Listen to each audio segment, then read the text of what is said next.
सह्याद्रीच्या डोंगर रांगांमध्ये, समुद्राच्या लाटांमध्ये आणि जुन्या किल्ल्यांच्या भिंतींमध्ये आजही दडलाय महाराष्ट्राचा विसरलेला इतिहास. कोकणातील एक असं ठिकाण जिथे किल्ल्याच्या भिंतींनी अनेक राजवाटी पाहिल्या, समुद्राने अनेक जहाजं गेली आणि वाऱ्याने अनेक रहस्य वाहून नेली. हे ठिकाण म्हणजे बाणकोट. आज आपण जाणार आहोत बाणकोट किल्ला, हर्णे बंदर आणि या जागेच्या मागचा इतिहास, जो आज फार कमी लोकांना माहीत आहे. तर चला सुरू करूया कोकण. बाणकोट हे ठिकाण रत्नागिरी जिल्ह्यात येतं. हे गाव वाशिष्ठी नदीच्या मुखाशी वसलेलं आहे. आता तुम्ही म्हणाल, गाव तर अनेक आहेत, पण बाणकोट खास का? तर याचं कारण आहे भौगोलिक स्थान. कारण बाणकोटचा किल्ला समुद्राकडे तोंड करून उभा आहे आणि नदीच्या मुखावर नजर ठेवतो. म्हणजेच जो बाणकोट जिंकतो तो कोकणचा व्यापार जिंकतो आणि समुद्रातून येणाऱ्या जहाजांवरती नियंत्रणसुद्धा ठेवतो. बाणकोट किल्ला समुद्रावरचा पहारेकरी कसा आहे, चला पाहूयात. बाणकोट किल्ला हा एक असा किल्ला आहे जो उंच डोंगरावर नाही, तर तो समुद्र किनाऱ्याजवळ मोक्याच्या जागी बांधलेला आहे. हा किल्ला फार मोठा नाही, पण त्याची ताकद होती त्याचं स्थान. आज तुम्ही किल्ल्यात गेलात तर तिथे दिसतात मजबूत तटबंदी, मोठे बुरुज, प्रवेशद्वार, पाण्याच्या टाक्या आणि काही जुन्या इमारतींचे अवशेष. आणि सर्वात महत्त्वाचं, किल्ल्याच्या भिंतींवर उभे राहिलं की समोर दिसतो अथांग समुद्र आणि बाजूला वाहते वाशिष्ठी नदी. इथून पाहिलं की जाणवतं हा किल्ला युद्धासाठी नव्हे, तर व्यापारासाठी आणि सुरक्षतेसाठी बनवलेला होता. बाणकोटचा इतिहास, कोण कोण आलं होतं इथे, चला पाहूयात.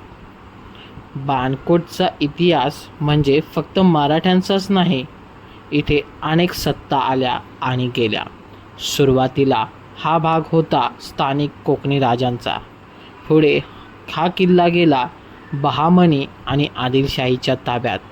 पण खरी खळबळ सुरू झाली जेव्हा समुद्रातून आले पोर्तुगीज लोक कोकणात फक्त धर्मप्रसारासाठी आले नव्हते. ते आले होते व्यापारासाठी आणि समुद्रावर सत्ता मिळवण्यासाठी. आणि बाणकोटसारखा किल्ला त्यांना खूप महत्त्वाचा वाटला. पुढे इथे आले सिद्धी, जे समुद्रातील लढ्यांमध्ये प्रसिद्ध होते. आणि नंतर मराठ्यांचा काळ सुरू झाला. मराठ्यांनी या भागात साम्राज्य वाढवायला सुरुवात केली. पण इतिहासात सर्वात मोठं नाव म्हणजे ब्रिटिशांचं. ब्रिटिशांनी बाणकोट किल्ला जिंकला आणि इथून त्यांनी कोकणच्या किनाऱ्यावरती नजर ठेवली. म्हणजेच एका किल्ल्याने पाहिल्या आदिलशाही, पोर्तुगीज, सिद्धी, मराठे. पण आज बाणकोट शांत आहे. पण एक काळ असा होता जेव्हा इथून मोठ्या प्रमाणावरती व्यापार व्हायचा. वाशिष्ठी नदीचा वापर करून आतील गावांमधला माल इथे आणला जायचा आणि इथून समुद्रमार्गे दुसऱ्या राज्यात पाठवला जायचा. म्हणजे बाणकोट हे एक प्रकारचं पोर्ट सिटी होतं. तेव्हाही ते मसाले, नारळ, सुपारी, लाकूड आणि इतर कोकणी उत्पादने चालत असत. आणि म्हणूनच हा किल्ला आणि हे बंदर इतकं महत्त्वाचं झालं होतं. बाणकोटचा निसर्ग शांततेतला इतिहास आपल्याला दाखवून देतो. बाणकोटचा निसर्ग हा खूप वेगळा आहे. इथे ना शहराची गर्दी, ना मोठे रिसॉर्टची झगमग.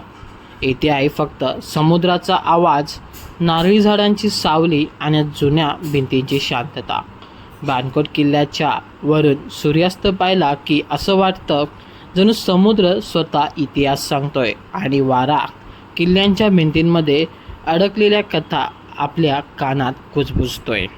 स्थानिक लोक सांगतात, किल्ल्यात काही भाग असे आहेत जिथे रात्री अजब आवाजसुद्धा येतात. काही जण म्हणतात ब्रिटिश काळात इथे गुप्त सुरुंग होता. काही लोकांचा विश्वास आहे की किल्ल्याखाली गुप्त बोगदे आहेत जे नदीपर्यंत जातात. खरं खोटं माहीत नाही, पण जेव्हा तुम्ही त्या भिंतीनं हात लावता तेव्हा एक गोष्ट नक्की वाटते, इथे इतिहास जिवंत आहे. आज बाणकोट हे नाव लोकांच्या लक्षात नाही, पण हा किल्ला आजही उभा आहे. समुद्राकडे पाहत जणू तो सांगतोय, मी अनेक राजे पाहिले, मी अनेक युद्ध पाहिली, मी अनेक जहाजंसुद्धा पाहिली आणि मी अनेक इतिहासाचं पानं जपून ठेवली. जर तुम्ही कधी कोकणात आलात तर बाणकोटला नक्की जा, कारण इथे फक्त किल्ला नाही, इथे महाराष्ट्राचा हा होता बाणकोटचा प्रवास. आणि अशीच कोकणातील आणखी रहस्य, किल्ले, गाव आणि कथा पाहण्यासाठी चॅनलला सबस्क्राईब करा. कोकण गाथा.